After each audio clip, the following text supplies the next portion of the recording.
Investigation occurred on the 29th, so this would have been yesterday. The time of call would have been 7:48 p.m. This is going to be a reckless injury. I know that there have been some concerns as to whether it was a suicide or not. We are not calling this shooting investigation a suicide. We believe this is a reckless injury. So this involves a 15-year-old male. They are at a residence. He is not at his own residence. He's at a third party's residence. He's accompanied by two friends. One is 15 and one is 16. The mother who lives in the home where all three boys are actually assembled is eventually going to leave. Her son is aware of a firearm that is kept by the mother. And so these three boys, without any adult supervision, are ultimately going to access that firearm. Early information, and I haven't spoken to the youth division yet, they're probably still asleep after a long day. The early information suggests that they get this firearm out, they're passing it around, whereupon the 15-year-old accidentally shoots himself.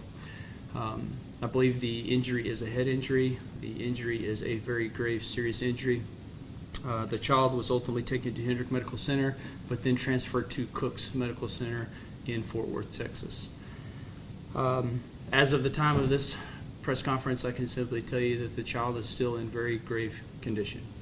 And so my heart goes out to the parents. I cannot imagine this day for them. So I really can't offer much more information than that. I can just tell you it's a reckless injury. I will tell you that the owner of the firearm can face criminal charges. I would remind all of our citizens that making a firearm accessible that results in injury, serious bodily injury, or even death is punishable by confinement in jail.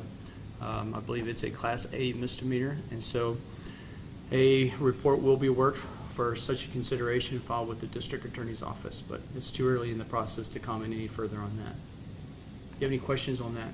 Is it true that he played with this gun several times before?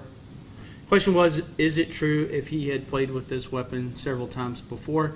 Is a good question. I honestly don't know the answer. Our youth division would know. They were out on it for hours all the way into the night, but I don't know the answer.